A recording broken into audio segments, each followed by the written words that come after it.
pues el que espero que esté a la sombra, o al menos no a la intemperie, porque el tiempo está últimamente un poco movido aquí por Madrid, es nuestro analista cabecera de los lunes, que no es otro que el profesor José María Rotellar. ¿Cómo estás, profesor? Hola, buenos días. Muy buenos días. Quería tener la oportunidad de hablar contigo sobre el artículo que has publicado en Libre Mercado, en Libertad Digital, porque habla y mucho de una realidad que parece que no quiere ver el Ejecutivo. Hoy mismo, José María, teníamos al ministro de Economía, el señor Carlos Cuerpo, afirmando y además muy ufano, que en España, gracias a Dios, está subiendo el poder adquisitivo de los españoles. Los españoles cada vez ganan más, cada vez viven mejor. Sin embargo, cuando uno va a la letra pequeña o se echa a la cara el informe que elaboras hoy en Libertad Digital, en Libre Mercado, parece que esto no es tanto así como nos quiere vender el gobierno. No, es obvio que el crecimiento, como vengo diciendo desde hace tiempo, es un crecimiento insano y, por tanto, está basado simplemente en el gasto público y está expulsando la inversión productiva, ¿no? Y en ese sentido es un crecimiento con los pies de barro y tiene poco recorrido. Es una economía sostenida, no sostenible. Y aquí juega un papel fundamental no solo la evolución de la inflación, sino la reacción que ha tenido el Ejecutivo para esto. Y esto es el riesgo, dices en tu artículo, de que España se convierta en un solar. Exacto. Al final, ¿qué es lo que tenemos? Tenemos el gobierno aumentando el gasto público, incrementando el déficit estructural y elevando exponencialmente la deuda, que si no fuese por el respaldo del BCE nos resultaría mucho más cosas a poder colocar y poder financiar. Bien, si hay que hacer un ajuste presupuestario, el gasto no va a poder ser tal. El sector exterior se ha comportado muy bien, pero como nuestros socios también están decreciendo, nuestras empresas son menos competitivas, podemos tener una caída de las exportaciones o por lo menos una disminución en su aportación al crecimiento. Igualmente, la renta disponible de nuestros principales socios emisores de turistas está también disminuyendo y eso nos lleva a que puede reducir el número de turistas que vengan, con lo cual es el otro pilar sobre el que se está asentando ese crecimiento, el único sólido realmente. Y el tercero es por mera acumulación de población, está aumentando el PIB nominal, pero está cayendo el PIB per cápita. Realmente no está habiendo un incremento de riqueza, simplemente una acumulación de un incremento de PIB nominal por acumulación de población, con lo cual en cualquier caso eso es insostenible. Adicionalmente, el poder adquisitivo de los ciudadanos está disminuyendo por el nivel tan terrible de incremento de precios que hubo desde julio, especialmente desde julio de 2023, y porque se ha mantenido ese nivel y todavía la inflación sigue subiendo. Es verdad que el relajar los tipos puede que deje algo de renta disponible, pero si rebota la inflación, pues poco vamos a poder hacer al respecto en cuanto a las ganancias que tengan por tipo de interés, porque se lo va a comer con creces el incremento de los precios. Por tanto, yo creo que es que realmente no hay una composición sólida del crecimiento, sino más bien una composición muy cortoplacista que nos lleva a que estructuralmente en el medio y largo plazo vamos a sufrir mucho. Bueno, pues habrá que verlo. Aquí, de todas maneras, José María, vamos a estar muy pendientes y vamos a contarlo, y contaremos, como siempre, contigo para que nos ilustres y para que nos ayudes a comprender las cosas que estamos viendo. No te molesto más, sé que estás muy ocupado en el día de hoy y te agradezco mucho que hayas tenido a bien coger el teléfono este ratito. Muchas gracias. Un abrazo muy fuerte y ánimo.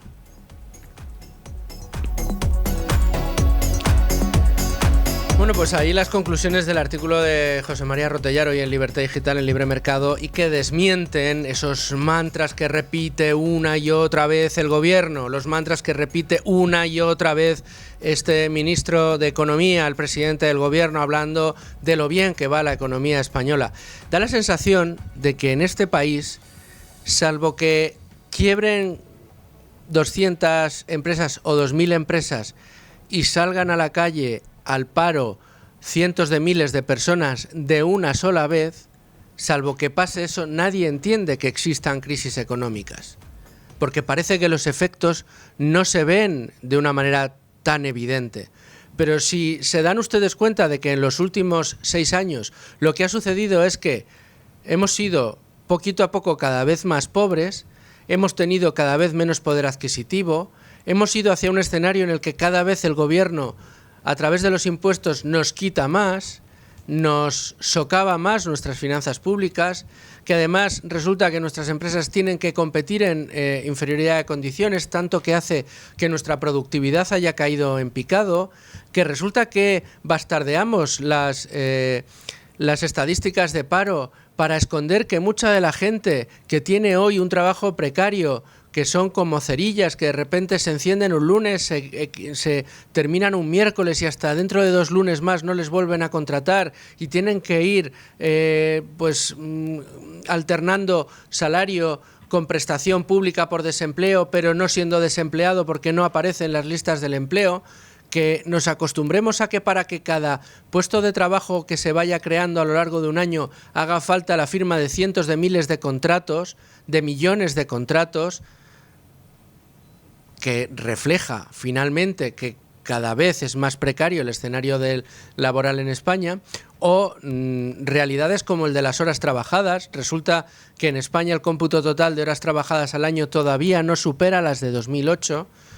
Claro, este tipo de realidades que vive y sufre nuestro país, como no se traducen en una salida masiva de personas a las listas del paro, como no se traduce en una quiebra en cascada de compañías, como no se parece a la crisis que se vivió entre 2008 y 2012, como no es igual, pues parece que aquí no hay crisis económica. Y como el gobierno ha tenido a bien diseñar una estrategia en virtud del cual, bastardeando las estadísticas del paro y dopando el Producto Interior Bruto a través de gasto público, puede mostrar al escenario internacional unas cifras relativamente buenas, porque crece el PIB, siendo el PIB una estadística que no refleja realmente el estado de la economía de un país como es el español.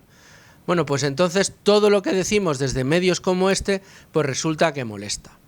Resulta que es que qué barbaridades se dicen en determinados programas. Bueno, pues esas son las realidades. Además, no hace falta que se los diga yo. ¿Ustedes pagan la luz, el agua o el gas más caro hoy de lo que lo pagaban hace 6 años, sí o no? ¿Les cuesta hoy llenar la cesta de la compra más o menos de lo que les costaba hace 6 años? Y ahora les pregunto, ¿y ganan lo mismo, solo un poquito más o un poquito menos de lo que ganaban hace 6 años? A lo mejor ganan un poquito más, pero si lo comparamos con cómo se les ha subido a todos ustedes el nivel de vida, el coste de la vida, dirán que en realidad lo que tienen, el problema que ustedes tienen es que hoy no alcanza como alcanzaba hace 6 años para conseguir comprar pues la cesta de la compra, la ropa a los niños, los libros, los colegios, etcétera, etcétera, etcétera. La gasolina para los coches de gasolina, el gasoil para los coches de gasoil, no les llega de la misma manera. Pero bueno, el gobierno sigue diciendo que aquí todo el mundo vive mejor de lo que vivía, que todo el que cobra el salario mínimo interprofesional es clase media y que por lo tanto tiene que estar contentísimo. Contentísimo, dice que tenemos que estar. Gente que gana 1.200 euros al mes netos. ¿Y saben qué? Que lo que sí que ha aumentado es el nivel que de ese salario mínimo se mete el gobierno en el bolsillo. El coste por trabajador es superior a 2.300 euros de media en España. Coste por trabajador. Ese trabajador cobra 1.200, pero le cuesta a la empresa más de 2.000 euros. ¿Por qué? Pues porque la diferencia se la lleva el Estado. Pero me estoy desviando mucho del tema porque hoy tocaba hablar de ese discurso. Analizamos ya la semana pasada el de Sánchez y el de Milei. ¿Y qué les parece si abandonamos un poquito, olvidamos un poquito a los políticos y nos vamos con los empresarios? Porque hubo un empresario que plantó cara en Davos y que yo creo que merece la pena que aquí lo tratemos y además que lo tratemos en profundidad. Tengo ya conmigo a Rubén Folguera. ¿Qué tal? ¿Cómo estás? Buenas tardes, ¿qué tal? Y con ganas de hablar de pues un poco el discurso que desplegó el señor Josu Jon Imaz en la cumbre de Davos. Creo que me tienes preparados unos cortes y lo vamos a ir comentando. Sí, perfecto. Imaz lo que planteó fue pues un contrapunto al discurso mayoritario y hegemónico, ¿no?, que al fin y al cabo está plagado de ideología, como él bien destacó en sus intervenciones, que al fin y al cabo se obsesionan, y todo esto de un modo populista y demagógico, con ese discurso catastrofista y alarmista que no se basa en datos, sino en pura ideología. For the last 20 years, we have lost 4 points in terms of industrial GDP in Europe. We have lost over the last 6 years at 12% of the energy consuming industry. We are losing a lot of industrial jobs that are going to Asia and to some other parts of the world. We, after that, import those products, but those products are emitting a 50% more of CO2 being produced outside Europe. Bueno, uno de los puntos fuertes en este discurso. ¿Qué es lo que estaba diciendo Imaz? Para aquellos que todavía no dominen el idioma del inglés o el inglés que pronuncia el señor Imaz, que tampoco es que sea el más fluido del mundo. Dice, durante los últimos 20 años hemos perdido 4 puntos en términos de PIB industrial en Europa. Hemos perdido también en los últimos 6 años un 12% del consumo energético de la industria. Estamos perdiendo muchos empleos industriales que se van a Asia y a otras partes del mundo. Y después estamos importando esos productos que, en todo caso, están emitiendo un 50 más de CO2 siendo producidos fuera de Europa. Es decir, estamos haciendo un pan con unas tortas. Esto es lo que quería decir Rubén, el señor Josu Jon Imaz.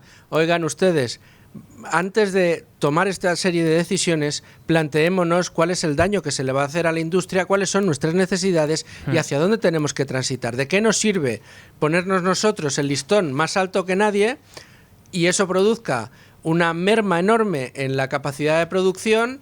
Esto redunde en que los talentos propios se marchan al extranjero a producir con mayores o digamos con unos estándares mucho menores que los europeos en cuanto a exigencias de emisiones, etcétera, etcétera, etcétera, y que resulta que nosotros terminemos teniendo que comprar esos productos que se desarrollan en otras latitudes, que se llevan a nuestro know-how, que se llevan a nuestro talento y además que producen esos productos que nosotros tenemos que comprar porque no somos capaces de producirlos, emitiendo mucho más CO2 del que aquí nos permitimos emitir. Es exactamente un pan con unas tortas. Y al final lo que ocurre es que se olvida la importancia de la industria, porque hace un mes escaso, aquí en Libre Mercado nos hicimos eco de una entrevista que hicieron en El Mundo a Josu Jon Imaz, en la cual pues comentaba la persecución del gobierno hacia el sector con toda la cuestión del impuesto a las energéticas, y donde pues era muy importante la parte en la que él comentaba el papel de la industria en la sociedad y afirmaba que lo que los trabajadores necesitan no es tanto políticas sociales o supuestamente sociales de protección, sino pues el impulso de una economía fuerte que se base en la industria y que pueda pagar pues sueldos de 3.000, 4.000, 5.000 euros y por tanto aportar y ayudar en la mejoría de las condiciones de vida de los ciudadanos. Y para ello también se hacía falta y hacía referencia Imaz en la entrevista a que, por un lado, Europa dejase el dogmatismo ideológico respecto al cambio climático y luego a que, pues en el caso del gobierno español, se olvidasen de imponer nuevos impuestos al sector, que al fin y al cabo lo que estaban haciendo era ahogarles, dada la escasa rentabilidad que de por sí ya pues consiguen registrar, y con todo pues hacía referencia también a esa posibilidad de que se vaya pues desindustrializando el país y que la propia Repsol saque inversiones fuera de España. Y en todo caso, en Davos, recuperando esta intervención suya hace unos días, también hizo referencia al sector automovilístico, porque habló de que es un gran error que, pues en este caso, la Unión Europea se fije como única alternativa la implementación del coche eléctrico. We are betting as the only solution in favor of the electric vehicle. And today, the facts, I mean, in Germany, a combustion engine hybrid vehicle with renewable diesel over the whole cycle is emitting less CO2 than an electric vehicle. So we are not based on facts. We are based on ideology. Bueno, yo creo que le han entendido ustedes, pero si no yo les traduzco. Dice Josu Jon: estamos apostando como única solución por el vehículo eléctrico, pero hoy los datos dicen que en Alemania un vehículo de combustión híbrido que usa diésel renovable en total está emitiendo menos CO2 que un vehículo eléctrico en toda su vida. No nos estamos basando en hechos, nos estamos basando en ideología. Esto era lo que decía el señor Imaz, el CEO de Repsol, un poco sacudiendo de la solapa a todos, insisto, los colectivistas climáticos que se daban cita en Davos y que han empeñado en poner encima de la mesa una agenda que marca unos objetivos que nada tienen que ver con, digamos, la puesta en común de las grandes empresas y grandes científicos del mundo para buscar las mejores soluciones posibles. No, es una agenda dirigista que dice cuál es la solución y va por ella, dándole igual si los datos avalan esa tecnología o no la avalan. Y de hecho, en el informe de Draghi se recoge que el sector automovilístico es un ejemplo clave de la falta de planificación de la Unión Europea, que pues está aplicando una política climática sin una política industrial que la respalde. Entonces, lo que destaca este informe es que, por un lado, el principio de neutralidad tecnológica no se está respetando y que, de hecho, las empresas europeas de este sector ya están perdiendo participación en el mercado y que esta tendencia pues puede acelerarse en los próximos años. Y, en cambio, en el caso de las empresas fabricantes de automóviles de procedencia china, pues sobre todo en cuestión de vehículos eléctricos, que es lo que ellos más han avanzado en las últimas décadas frente al fuerte, digamos, desarrollo que tenía Europa en la fabricación de coches de combustión, pues en el caso de las empresas chinas tenemos que su presencia en el mercado aumentó pues un 5% en 2015 a el 15% en 2023, es decir, 10 puntos porcentuales en menos de una década, mientras que la participación de los fabricantes europeos en el mercado de vehículos eléctricos no es más que del 60%, viniendo de hace unos años del 80%. Y precisamente por esto, lo que Imad destacaba en su discurso es que necesitamos un cambio. Vamos a escucharlo. We need a radical change, being and maintaining a clear commitment in terms of reducing CO2 emissions, but at the same time, we have to take and to respect this principle of technological neutrality, but we have to take a holistic view of our policies, because sometimes we are happy saying that we are reducing our emissions in Europe, but that's not true. We are reducing here the emissions, but we don't want to count the emissions of the whole cycle. ¿Qué es lo que decía Josuyon en este corte? Dice, necesitamos un cambio radical, tenemos que mantener nuestro compromiso en términos de reducción de emisiones de CO2, pero tenemos que respetar la neutralidad tecnológica y tomar una perspectiva holística, porque estamos diciendo que reducimos las emisiones, pero no contamos las emisiones totales en el planeta y ni estamos contando la capacidad de reducción de unas tecnologías frente a otras. Esto es lo que decía Josuyon Imaz en este encuentro. Si se dan ustedes cuenta, son declaraciones, todas las que deja Imaz, que son perfectamente lógicas. Vamos a ver, ¿por qué tenemos que optar solamente por una tecnología? Aparte, oye, desde este programa que tenemos postulados liberales, lo que nos gustaría es que no se dirigiera el objetivo tecnológico, sino que se incentivara la competencia entre distintas alternativas y que el mercado fuera eligiendo la que más guste. Si gusta el coche eléctrico, la pila de hidrógeno, los combustibles o incluso la coexistencia de todos ellos. ¿Por qué motivo tiene que haber en 2035 un parque móvil absolutamente electrificado y que todos los coches de diésel y combustión que hoy circulan por el mundo o por España tienen que haber sido achatarrados? ¿Qué pasa con los combustibles bioecológicos, los biocombustibles que fabrica Repsol y que incluso hay peticiones por parte de algunas otras compañías para que se multe a Repsol por este tipo de prácticas? Oiga, compitan en igualdad de condiciones, que se mantenga la neutralidad tecnológica, como decía Josuyon Imaz, y finalmente, si lo que queremos es contaminar cada vez menos, no necesariamente para evitar ningún tipo de catástrofe climática, sino para mejorar, si quieren, la salud de todos, para vivir en ciudades con un ambiente más sano y menos contaminado, oiga usted, pues que compitan esas tecnologías. Claro, y en la entrevista a la que hacíamos referencia anteriormente, Imaz también denunciaba el tiro en el pie que se pegaba Europa con todas estas políticas, porque lo que destacaba es que Europa está desindustrializando el continente y exportando las emisiones, porque esto es muy importante. Por mucho que las emisiones se exporten, al fin y al cabo vuelven, porque otra cosa no, pero el aire no tiene fronteras. Así que las emisiones que se producen en China, en el sudeste asiático, también nos afectan a nosotros, al fin y al cabo. Por tanto, es muy importante tener en cuenta que el 9% de la población que supone la europea nada puede hacer para contrarrestar pues las emisiones del otro 91%, que es el resto del mundo. Claro, entonces lo que hizo Imaz en su intervención, entre otras cosas, fue también pedir a los contertulios o acompañantes en la ponencia que le espetasen ciertos datos, que no se basasen simplemente en ideología, que no elaborasen un discurso dogmático, sino que demostrasen con hechos que lo que ellos proponían pues podía respaldarse, ¿no? Y que tenía cierto sentido. En cambio, lo que les petaron en respuesta fue simplemente que ellos pues continuaban con el objetivo de reducir emisiones y de avanzar en la agenda climática, pero no dieron ningún dato. Bueno, y ahí Imaz decía, si lo que se está buscando es que se reduzcan las emisiones, hay que cuantificar exactamente lo que se produce en su ciclo de vida con cada tecnología, no se puede descartar ninguna. Y además añadía, a Sorensen en concreto le dijo, oye, si prohibimos o cerramos la puerta al coche de combustión, ¿qué creen ustedes que va a suceder?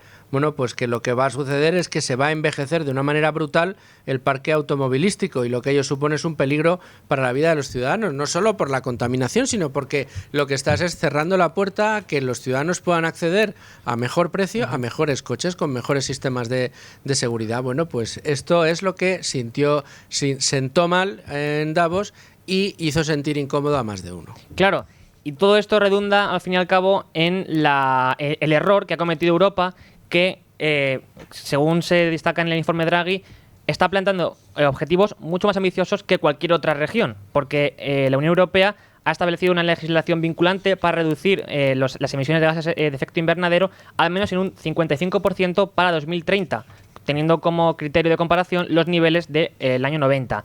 Mientras que Estados Unidos, por el contrario, ha establecido un objetivo no vinculante de una reducción del 50 o 52% por debajo de los niveles de 2005 para el año 2030, y China, en cambio, pues estima que las emisiones van a crecer. Y todo esto, que podría quizá pues respaldarse con ciertos datos, como pedía Imaz, en cambio, pues no es así, porque de hecho ni siquiera existe un consenso. Ese 97% que se comenta de consenso entre los científicos es falso. ¿Por qué?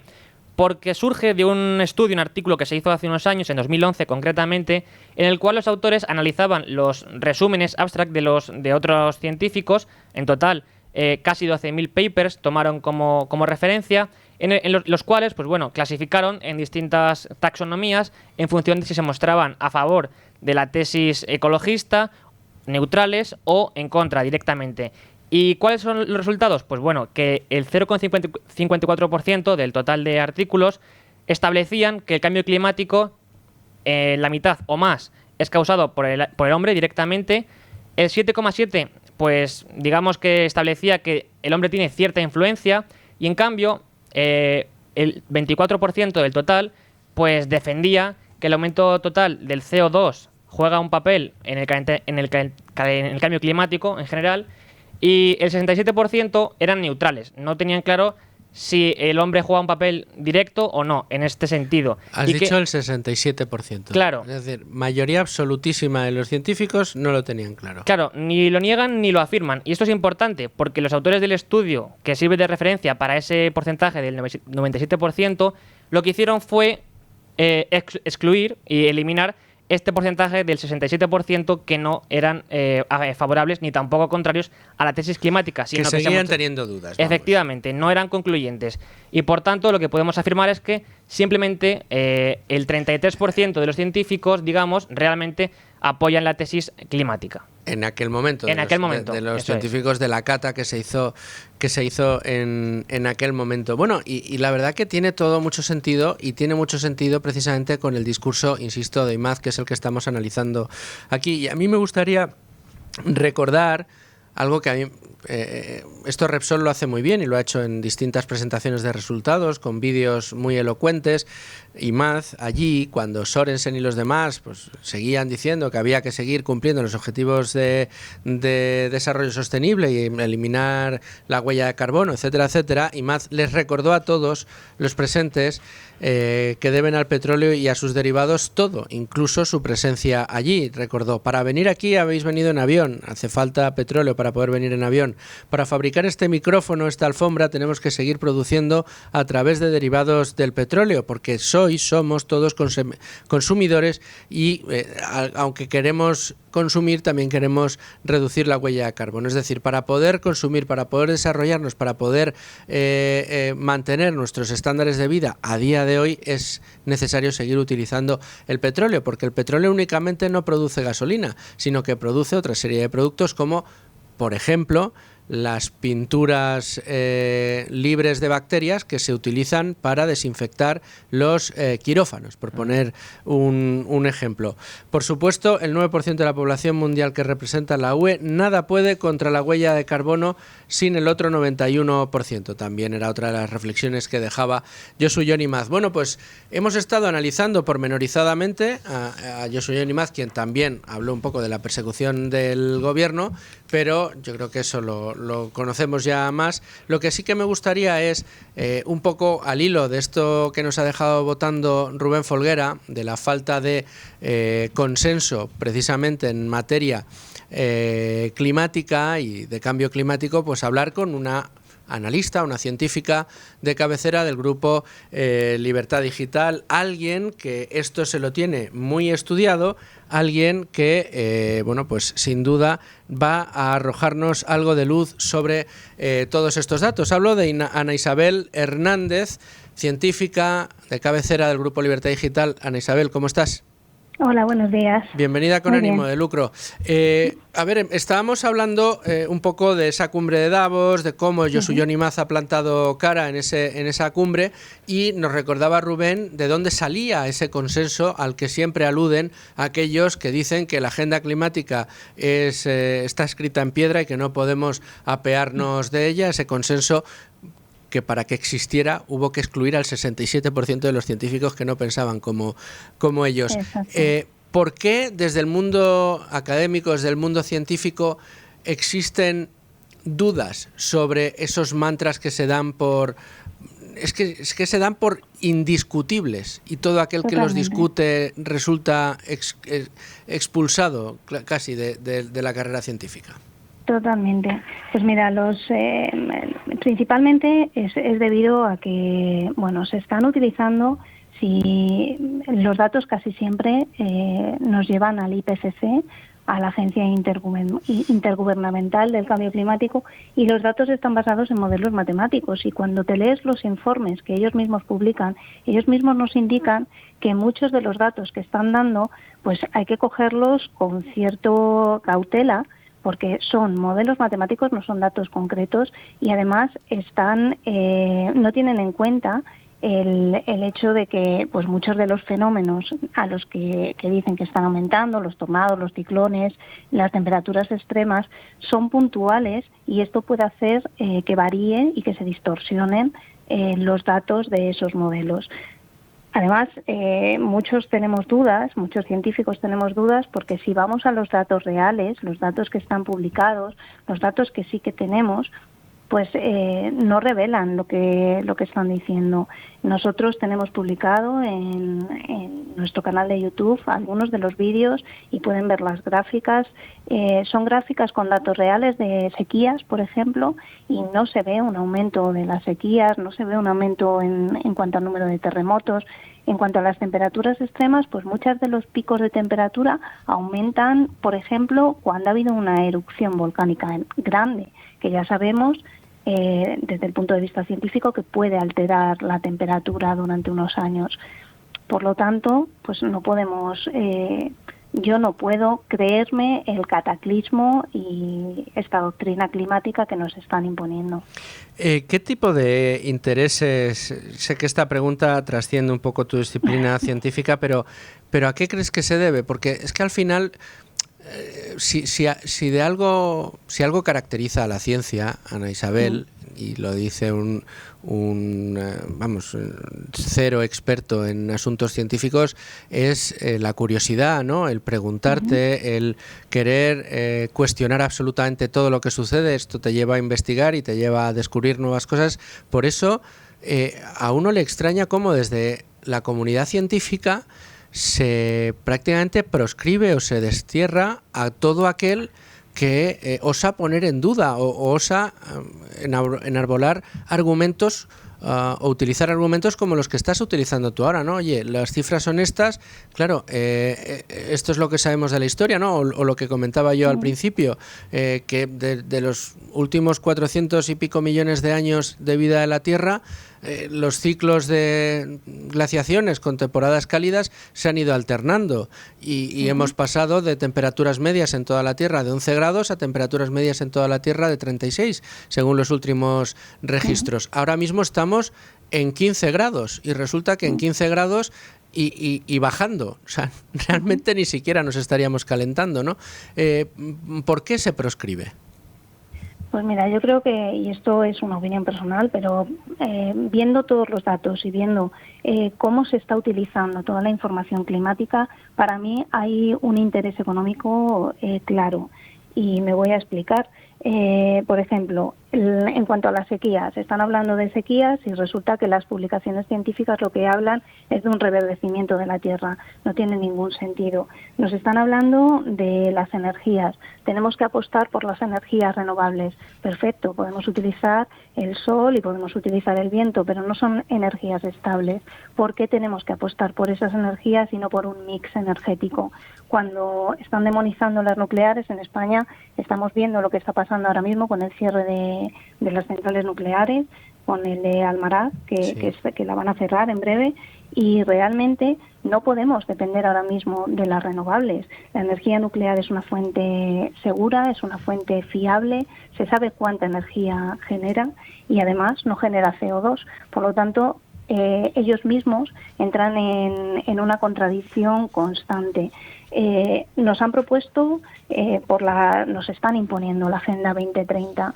Nos vamos a ella y miramos los 17 ODS que tienen, los Objetivos de Desarrollo Sostenible. Resulta que la energía nuclear cumple 6 de ellos, pero los cumple al dedillo. Energía limpia y asequible lo es. Es una energía que beneficia a la salud y el bienestar. No tenemos en cuenta, por ejemplo, la nuclear, que se utiliza para el diagnóstico y el tratamiento, que salva vidas.